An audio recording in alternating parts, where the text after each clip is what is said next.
Alright guys, it's Chatterbox Reviews, coming at you guys with my review for The Walking Dead Season 9, Episode 9, the mid-season premiere.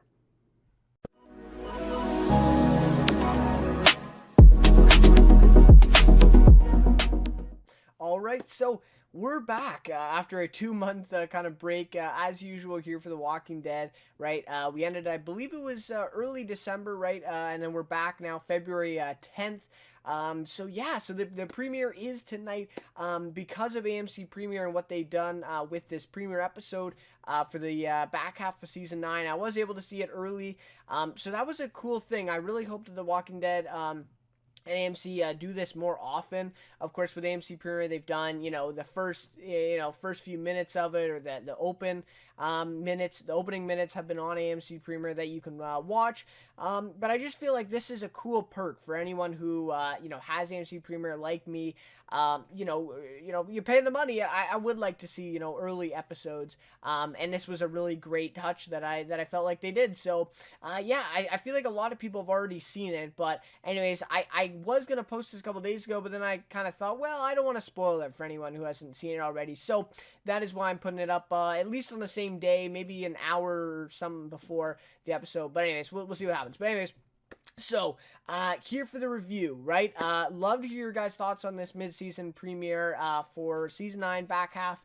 And you know what? Initial thoughts, I thought it was great. I thought the tone that they set was great, and the pacing was great throughout the episode. There were a couple things that I had, a couple criticisms for sure, and of course we'll talk about that. But yeah, overall, I thought this was a very, very well put together episode. And Angela Kang, definitely, you can see her kind of touch in this episode, as well as, what we've seen in the rest of Season 9. So like I said, love to hear your thoughts on this one. Of course, we'll get into a recap, then go to my rating, favorite characters, more overall thoughts of the episode, and then also more of what we might see in the rest of Season 9 as well. Really great stuff. So, if you like this video, of course, remember to like and consider subscribing to the channel. Would really appreciate it. I've been growing a lot lately, and love to have you on board here, part of the community here. And obviously, I'll be making reviews every week. So, also, I's been giving me some issues, so I just want to put that out there, kind of acknowledge it. But anyways, it is what it is. So okay, so let's get in then to the recap of this episode. Quite a lot of stuff happened in this one, but again, kind of a slower paced episode, so there wasn't a lot of action sequences in this one necessarily. But there were some really great character building and some definitely important scenes to mention. So let's get into this one. So, of course, we resume from right where we left off, back to the graveyard, right? I do really enjoy this, that when shows, I mention this all the time in my reviews, but I love when shows, we come back from a break, they go right where we left off. And of course, that was a big scene to leave off with, and also left us with a cliffhanger of hearing that "you die now" from the Whisperers. That's where we left off in December. And so to come back right to that moment was really great to see. So they basically try to escape then. They just try to get out of there as fast as they can, out of that graveyard. And of course, they kind of assume then that the Whisperers will not follow them, right? Because they've just kind of stumbled upon their graveyard area there. So Michonne then covers Daryl and Aaron then as they go back to drag Jesus's body back outside of the gates of the graveyard, right, where everyone else is kind of waiting. And Michonne covering everyone, kind of kind of killing all these walkers with her katana, even some whispers in there. And then all of a sudden, this walker, or this whisperer that we see in the trailers and the teasers, they've kind of overhyped it a bit, but anyways, in this scene, this whisperer comes up behind her, charges at her with a knife in hand, and turns out Yumiko just comes in, saves the day, and covers her, right, and basically kills the Whisperer. Michonne obviously looks a little bit spooked. Again, they haven't quite discovered what exactly this is and what kind of threat the Whisperers are, but yeah, so luckily Yumiko covers her, and the group is able to get out of the gate, including Michonne. And then, really great, they lock the gate as they go out, and an amazing visual here where we see the Whisperer reach down and unlock the gate, and then all the walkers are kind of able to walk out. That was crazy, right? That was just an awesome visual to see. Again, this is something different, right? This is not that, something that we've seen before. These are walkers who can unlock gates, right? We haven't seen this type of stuff since season 1 when the walkers were able to hold bricks and break windows and all that stuff, right? But yeah, no, with a contemporary Walking Dead, this is not something that we've ever seen anywhere close to before. And obviously that's kind of what this whole theme is with the Whisperers. So really great visual there to see, but obviously the group then gets out of the graveyard. To me, I did like this scene. I thought it was rather quick, and I thought they escaped a little bit too easy. I feel like the Whisperers, the way that we left off with the cliffhanger, of course they're going to overhype it a little bit to leave it, of course Jesus died too, so that was a big thing, part of it too. But I felt like it was a little bit too easy that they just escaped like that, killed a couple Whisperers, and then left. And the Whisperers didn't really like run full speed ahead and try to kill them, because they already had quite an advantage there. Obviously, they ran quite a few Whisperers out, but there were still a few left in that graveyard. But anyways, so again, I mean, it comes back later in the episode a little bit again that they discuss that. So, not a huge problem, but I did feel like it was a very quick sequence there. So, then we're resuming back at Alexandria with Negan escaping from the cell. Again, picking up right where we left off. Really great here. So, Negan walks out from the basement cell. First things first, he stops to eat a tomato. I love that little scene there. It's like the first thing he does is goes to the garden at Alexandria and takes a bite into a tomato. Just a hilarious little thing there. I thought that was great. I really did like that.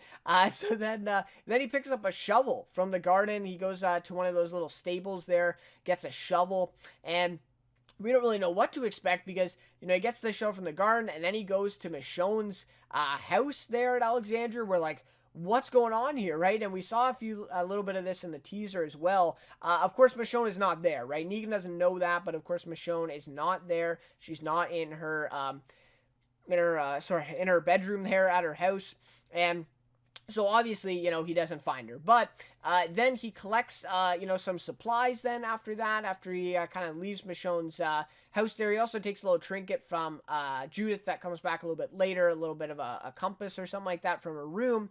And then he gets some supplies. He dresses up with a disguise a little bit, puts a hat on and a shirt, and he's on his way. Negan is on his way. So he starts climbing up the fence, the outer fence, to get out. Of course, it's just becoming morning, so he's got to get out sooner than later before anyone kind of notices that he's gone, and then they maybe are out looking for him and whatever, right?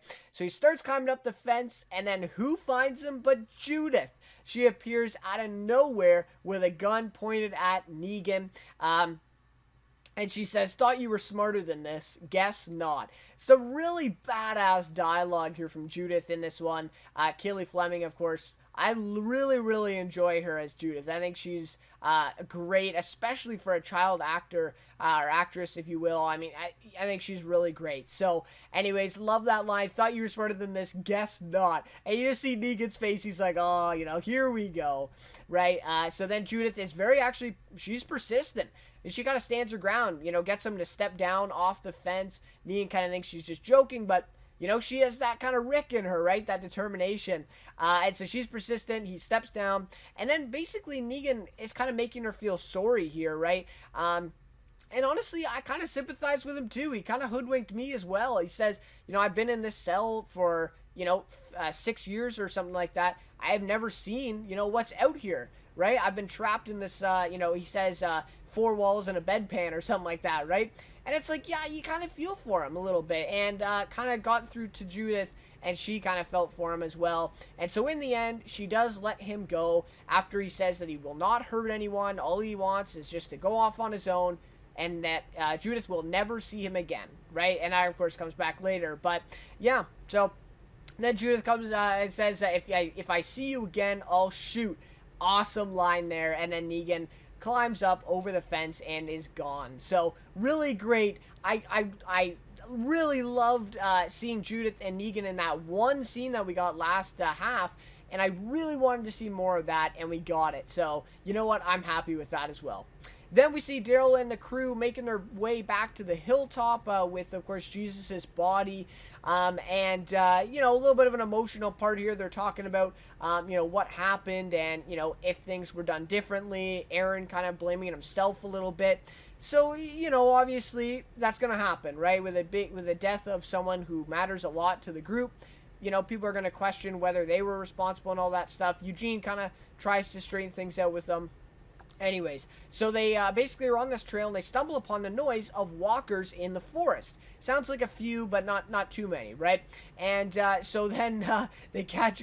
And Eugene makes a really funny statement here as well. But I think, he makes a really funny statement. So, okay, so here it is. So they catch up with these walkers on the bridge, right? And so they kind of get to this point, right? Daryl shoots them in the leg, right? So he gets with his arrows. In his bow, of course, and he shoots the walkers in the leg to basically find out which one it is, if it's a walker or it's a whisperer, right? And then Eugene comes in with his line. He says, are they live ones or the original recipe? I love that line. Eugene, an amazing line from him as well in this one. So anyways, so Daryl's actually put together this kind of plan where he's going to shoot them in the leg, because if it's a human and it's a whisperer, obviously they're going to feel that, they're going to be in a lot of pain, and they're probably going to go down. A walker, they would just keep walking. So we see this actually play out exactly that way. I mean, the first he shoots the walker, they keep coming, he kills the walker, then he shoots another one, turns out to be a human, and of course he goes down, a lot of pain, and so one of them goes down, Daryl subdues him, and the other two attack Michonne, who are on the totally other side of the bridge, kind of alone. Very dangerous spot. And so she just ruthlessly kills one of them, with the katana there. Wow. I mean, she, stabbed them right through the torso, it looked like. And then one of them kind of backs up a little bit, and the Whisperer then is kind of left on her knees on the side of the bridge there, and she kind of just gives up. She surrenders, right? She's the only one left, too. So this is Lydia, right? We don't find out till later, but if you're a fan of the comic books, of course, this is Lydia. So Lydia is there. Daryl makes the call, essentially, to take her with them, which is obviously to Michonne's disapproval. She basically just wants to kill her right there and then, but Daryl makes the decision to bring her back, maybe question her, get some answers possibly, and find out what these whisperers are all about. And it is a young girl as well, so, maybe that plays into it as well. Maybe she'll give you some answers. Maybe she doesn't know as much either. So anyways, Lydia is basically captured in this scene. They bring her back to the hilltop with them. So then they return to Hilltop, and I really, really enjoyed this sequence here. The music that was playing, and just kind of the silent reactions from everyone. It was just total silence, except for this music playing over. Really, really enjoyed it. We haven't had, effective music playing like this in a scene for The Walking Dead, I would say, since season 7. I mean, or maybe even earlier than that. The earlier seasons were very good with, implementing music into scenes, but anyways, I thought it was great. Just a silent reaction from people reacting to Jesus' death. Of course, huge importance to those at the hilltop, more than probably anyone else. And to see Tara's reaction, comforting Aaron, I mean, just a very emotional, somber tone for this one. It really created the perfect mood without any dialogue, without any noise, and it did it perfectly, just with the visuals. So, really great sequence there. I loved it. So, of course, everyone heartbroken over the death of Jesus, right? It's obviously, right? Huge impact on everyone at the hilltop, as he was their leader. In effect, their leader. Now that Maggie left, Tara's obviously there, but, Jesus was their leader. So, anyways, and then I think is it Scott, or I don't know, that one hilltop guy that we see all the time. I don't know his name, but anyways, he tells Tara that they are going to look to her for justice for this. No, sorry. This is Sally, I think. Sally, who is the wife of Earl, right? The guy that that Maggie put in the cell. Anyway, so she is the one, who comes and tells Tara that they're going to look to her for justice for this, right?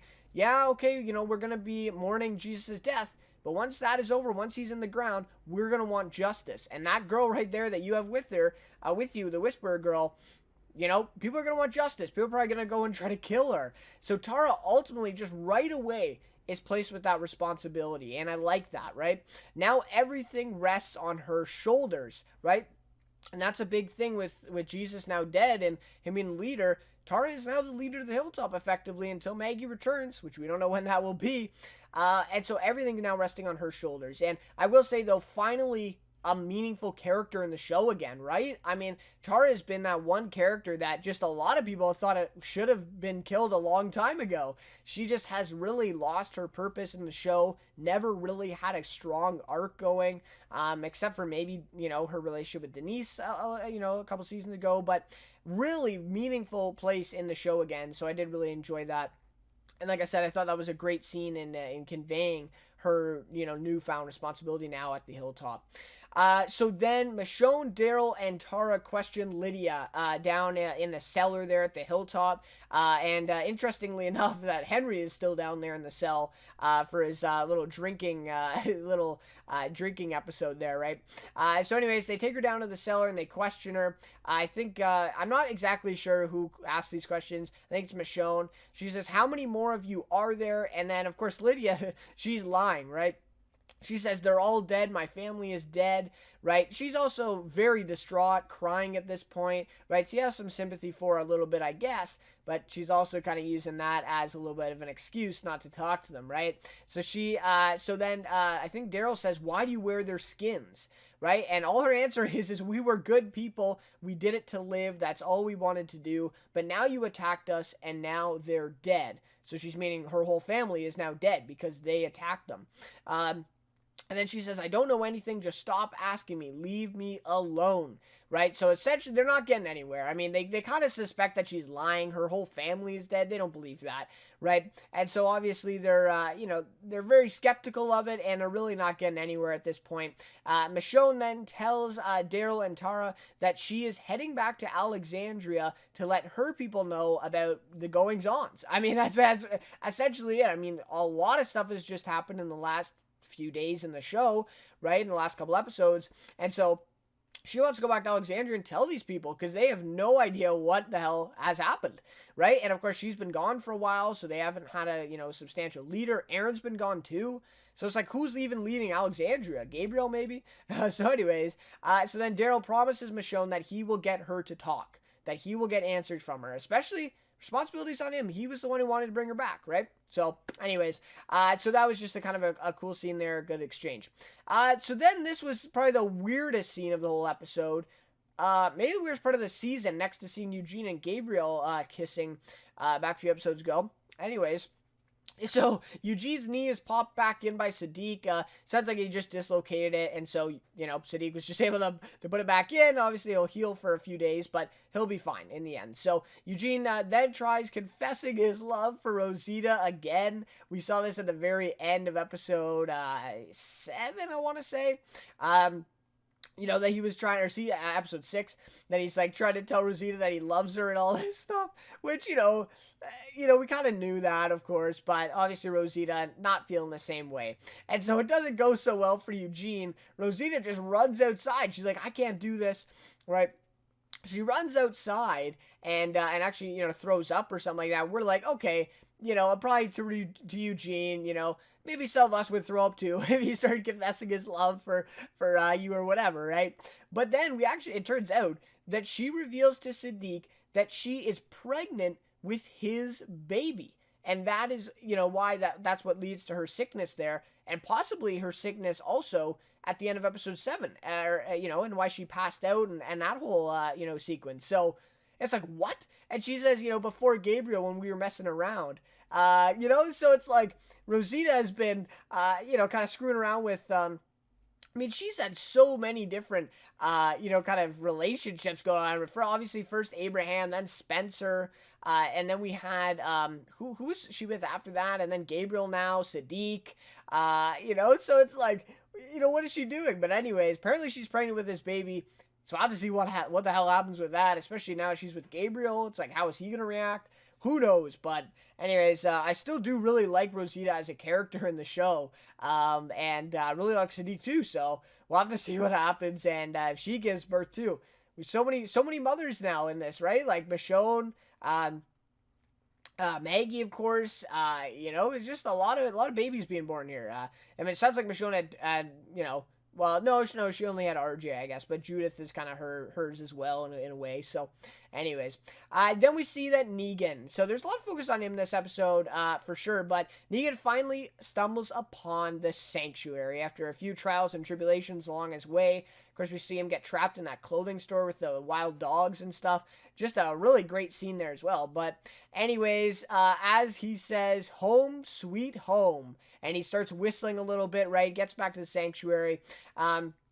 I loved it too, the visual here, where he says "home sweet home" and he holds a pipe over his shoulder, like Lucille, right? Like he once did. And of course, now he found this jacket in the clothing store that he's wearing, just like he used to have. So it's like, back to Negan, right? And it just totally goes the other way, right? So he soon finds out that it's basically deserted. I mean, no one has been there for possibly years. I mean, it's been a while, right, since anyone has been there. Nobody answers as he whistles, which must be weird for him, right? Before he got into that cell, everyone at the sanctuary was at his beck and call. He whistled, people were there, and now they're all gone. So obviously a huge drastic change for Negan. He then goes... He sits at this table alone. Of course, the table where all those meetings took place and where he almost killed Simon the one time, right, in season 8. This was a big thing, and him at that table meant a lot of stuff for him. And he says, well, shit, right? He's just sitting there alone with nobody even coming, no one's there. No one's at the sanctuary, right? So a great nostalgic moment here, showing how life has been completely flipped upside down in the last seven and a half years, right? Especially for Negan. And the way that they did this and showing all these iconic kind of things from season 8, the table, he goes to the top of the railing at the sanctuary, all this stuff, the outside with the fence part 2. It's like, these were huge moments and huge settings in season 8, and it's like they mean nothing now, and Negan is completely alone. So the change here and the way they show that in this episode was masterfully done. Really great job. So at the end of it, he's all alone at the sanctuary, and he finds ultimately that there's nothing there for him, and ultimately there's nothing out there anywhere for him anymore, and he leaves the sanctuary. And that was kind of a, symbolic of him kind of giving up on the outside. And of course, later he heads back to Alexandria. So really great sequences though with Negan in this episode for sure. Then we see that Daryl goes and questions Lydia. So the funeral for Jesus, that was one of my biggest negatives of this one. We didn't even see him buried, and we didn't even really see the ceremony here. And I think that maybe it was because they were letting on that people were maybe too heartbroken at this one. Maybe it was too emotional for people, and so maybe they didn't have a big ceremony. But anyway, so they're hammering down the casket and putting Jesus' body in there, of course, and eventually burying him there at that funeral. And this scene really kind of sparked Daryl, kind of getting that anger, I guess, a little bit back into him. And it sparks him then to go down to the cellar again into seeing Lydia again at the cell and question her a little bit more. So Daryl tells her the people want her dead and that he could easily just drag her up there and she would be, they'd make quick time of her, right? I mean, she would probably get killed if he dragged her up there and said the right things, right? And so it would be better to talk to him right now instead of him dragging her up the stairs and getting her up to the public. And so then he holds her up against the wall and just gets really angry at this point. She's not really giving him anything anyways. So he holds her up against the wall and starts talking. Or I guess she starts talking back to him. Of course, still lying. She's lying. She's lying about everything. But she's still talking, I guess. So she says walls don't keep you safe. And that places like that don't make it. She says, my mom and me, we saw it happen over and over. And then she says that her mom told her that they needed to change along with the changing world. That is a big key there. And I think that was one of the truthful statements that she said in this sequence, is that we need to adapt with the changing world. And of course, that's where you get the title episode, Adaptation. And that's really explains at the root of it why the Whisperers wear the masks and why they pretend to be walkers, is that they feel like that is a legitimate adaptation that they must make in order to live in this world. But I felt like, honestly, that was maybe the biggest part of this whole sequence here with Lydia. I feel like that was one of the only truthful moments of the entire episode there, right? And so, so anyways, that was really great. But anyways, that they need to change along with the changing world. Big stuff there, right? And then Daryl says, "Why'd you kill our people?" Right? And then she says, "We were always going to kill you. That's just what people do now. Everybody alive is a threat. It's us or them." Again, giving us some more insight as to how the Whisperers operate and how they see the world, which is obviously a very pessimistic view of it, but maybe there's some truth to that, as we just saw with Season 8 with All Out War, right? So she tells him then that her mom is the only one in her group left alive. Of course, lying again. There's many Whisperers out there. Daryl then gets real angry, right? He just is not having it. He, of course, knows that she's lying. And he gets real angry, starts kind of putting her in a chokehold, I suppose. And Henry in the other cell tells him to stop, right? Tells him to stop what he's doing. And Daryl ultimately does. He stops when Henry is yelling at him. Of course, he kind of feels it, right? He kind of feels bad at this point. And then Henry says, "She's just a girl," right? He yells at Daryl, she's just a girl. Obviously, he doesn't know exactly what all has happened, but he's just defending her because she is just a girl, as he says, which is true, right? So anyways, Daryl then kind of ends up leaving and says some really mean things to Henry, of course, saying, "You don't even know your place here, right? I don't want to hear you again," or something like that. So anyways, Henry's been getting abused ever since he's gone to the hilltop. So then Daryl leaves and Lydia says thank you to Henry. That was pretty crazy, right? Once Daryl leaves, she says thank you.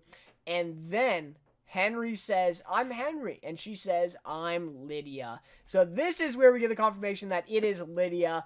And the biggest part of this is then we see the visual kind of change, and Daryl is listening to the whole conversation from the kind of back up on the ground. So Daryl hears it. He knows her name's Lydia now. And we get that relationship just starting to establish between Henry and Lydia, which, of course, for comic book fans, Carl and Lydia, but at least we're seeing some reincarnation of that with Henry. So, would I like to see more with Carl? Obviously, but we'll take what we can get. So, anyways, just a really awesome nod there to the comic book readers. That would definitely, get you pretty excited, right? And, of course, Daryl listens in, so he has an upper hand now on Lydia. So then we see Judith. She finds Negan on the road. He's got a bike, right? He's driving this bike back on the road. And so she just, not even thinking, she shoots out the tire on this bike. Negan just goes sliding into this ditch, actually pretty violently. He goes into this ditch. And then Judith tells him that there's a lot of people out looking for him, right? I mean, he's escaped, right? So he goes into the ditch, he gets up a little bit, and he's like, "Why'd you do that?" And then Judith, of course, says, "Well, I told you next time I see you, I'll shoot." And she does. I just love the way that they've lined this up, right? And so anyway, she says there's a lot of people out looking for him, and then she says, "You're lucky that it was me who found you, right? Because other people probably would have just shot you dead," which is the truth, right? So then he says that he's coming back to Alexandria, right? And Judith says, "Why?" And he says, "'Cause you were right. I got a good look outside my 10x10, and there is nothing here for me, not anymore."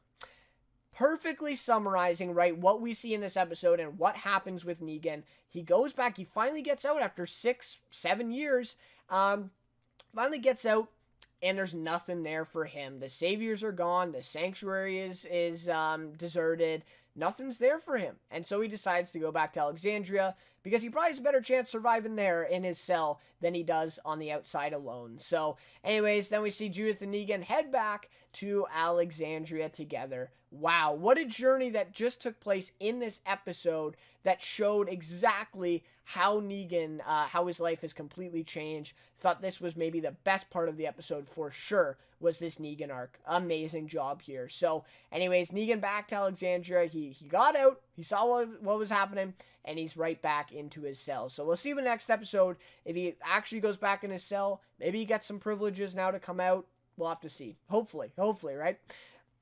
Then, to end off the episode, Alden and Luke are out in the forest, still looking for Daryl and them, which is like, it's such a dumb thing. I'm sorry, but it's such a dumb thing, right? They've been back for like 2 days now, right? But like Alden and Luke and a couple other search parties, I guess, are still out looking for them because they didn't come home in time. It's like, and Tara was behind this too. It's like, why would you send out more search parties when already 6 or so are missing? It's like, but anyways, I like the story building with Luke and Alden. It was nice to see them together. Anyways, so they're still out. So they stumble upon basically a walker in the forest, and just like one walker just standing there in the middle of the forest. Looked really weird, but slowly walking towards them.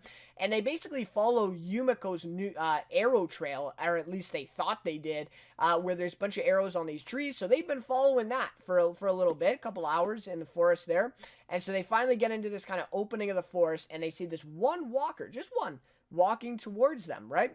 And then suddenly the walker stops walking completely stops moving. This is awesome. Just seeing the way that these whisperers move and the walk, it's insane. It's incredible. So anyways, Luke walks towards it, right? He's like, well, that's weird, So he walks, and of course he doesn't know any of the other stuff, right? Alden and Luke don't know what's been going on. So of course he walks towards it, and then we see dozens of other walkers or whisperers emerge around them, kind of forming a huge circle there. Amazing visual there. The walker or the whisperer then approaches them and drops an arrow, kind of throws an arrow towards them, kind of hinting at that the whisperers were the ones who set the trail the whole time. They were the ones who put the arrows on the trees and lured Luke and Alden towards them. Then the walker pulls out a shotgun, or the whisperer pulls out a shotgun and aims it at them. Of course, this is Alpha. So we see for the teasers and the trailers, not too much of a spoiler, but this is Alpha. So what an introduction to Alpha, played by Samantha Morton. I couldn't make out her last line. I really hope you guys could hear it. I think she says, what did she... It made no sense what I got from it, what I heard, but it was like, take that if you will, or something, or take that if you may, something like that, but I don't think that's what she said. But anyways, I didn't get her last line, which would have been totally badass. Anyways, it was badass anyways, regardless. So anyway, she points the shotgun at Luke and Alden, and that's the end of the episode. Really great way to end it. Amazing introduction to Alpha. So supposedly then she's going to be taking Alden and Luke hostage in order to then get Lydia back, who obviously they probably know by now has been taken by them at the hilltop. So crazy end of the episode here. Great way to wrap it up. Alright, so for my rating of this episode as mid-season premiere, I'm going to give it a 4.7 out of 5. Like I said, I just felt like there was very small things, but I felt like this was such a great mid-season premiere to get us back into the rest of the season. In that way, I think it worked almost flawlessly. So a couple things, right? The beginning of the ep seemed a little bit forced, a little bit too quick with the whole graveyard scene. It just seemed like they maybe should have spent more time there, more time trying to escape from that situation, especially after all the buildup they put into that cliffhanger at the end of the first half of season 9. But again, Jesus died and that whole death was in there, so maybe that makes up for it. Maybe that makes it, make a little bit more sense. Fair enough, right? And then no burial for Jesus. I thought this was, I kind of miss, right? Father Gabriel saying, a kind of a prayer, and then kind of burying the characters. I felt like that was missing here, and for Jesus, for no burial, no ceremony for him at the hilltop, I just felt like that was a little bit kind of a missed opportunity, but I did like the way they kind of did it. Very good tone set for the rest of the half season, obviously. Maybe the best part of this as well. Really great stuff. Fantastic storyline with Negan and Judith. As I said, probably the best part of this episode. And this was something I wasn't expecting. I didn't know what they were going to do with Negan after he escaped the cell. Honestly, no idea, right? And so to see this whole storyline play out, him go to the sanctuary, nothing there for him, he comes back, Judith comes back and kind of saves the day, captures him again. It was just awesome. Awesome stuff. And this is what I really want to see in going forward with Judith and Negan. I love this relationship going forward. an ironic relationship, but I love it. So I just really want to see more of this going forward. I loved it. And obviously great character building. You want to talk about Alden, Luke, obviously Michonne, Daryl, and Tara. Tara for sure coming as a leader now. Rosita, a couple stuff with that, and Eugene. Lydia, Alpha even coming in the end. So just some really great character focus, and that's what Angela Kang has done so well in this season 9. And really, we haven't seen this type of stuff since season 4, season 3. So it's been really great and refreshing to see this happen again in The Walking Dead. So anyways, love that as well. In terms of a favorite character for this episode, I gotta go with Negan, Jeffrey Dean Morgan. You know what? Negan has had such a long and, just significant story arc in the past 3 seasons. But I possibly love this arc the best. Him being in the cell for 7.5 years. Like I said, he escapes. There's nothing out for him anymore. Nothing out there for him anymore. He tries to make it on his own. And at the end of the day, he comes back to his cell because he knows that's the best chance of survival for him going forward. And I'm just really, really looking forward to what they do with him for the rest of the season. I cannot wait to see how they introduce him, if it's going to look like the comics and he's going to pair up with the Whisperers maybe or fight against the Whisperer. I don't know. But I'm really looking forward to it, and I think he's going to play an integral part in the rest of season 9. So anyways, and also the Judith relationship with him was really awesome in this episode too. So anyways, Negan, my favorite character for this one. Best part of the episode in my opinion, and we'll have to see going forward where he goes. But anyways, Season 9, second half, The Whisperers, it's looking to be very great. I was really impressed by this premiere episode for the mid-season, and like I said, I can't wait for the rest of Season 9. It's going to be awesome. So, anyways, guys, without any more, that's pretty much it. But anyways, thanks so much for watching this review. As always, guys, I will be back next week, of course, for the review of next week's episode. So please stay tuned for that. But anyways, thanks for the support, continued support on the channel. Really do appreciate it. Been growing a lot lately, almost at 300 subscribers as of making this video. Really do appreciate that, guys. So thank you so much. All right, once again, thank you so much for watching this one, and we'll see you next week for The Walking Dead Season 9, Episode 10. It feels great to be back. Lay me at the bottom of the river. The devil has come to carry me home. Lay me at the bottom of the river.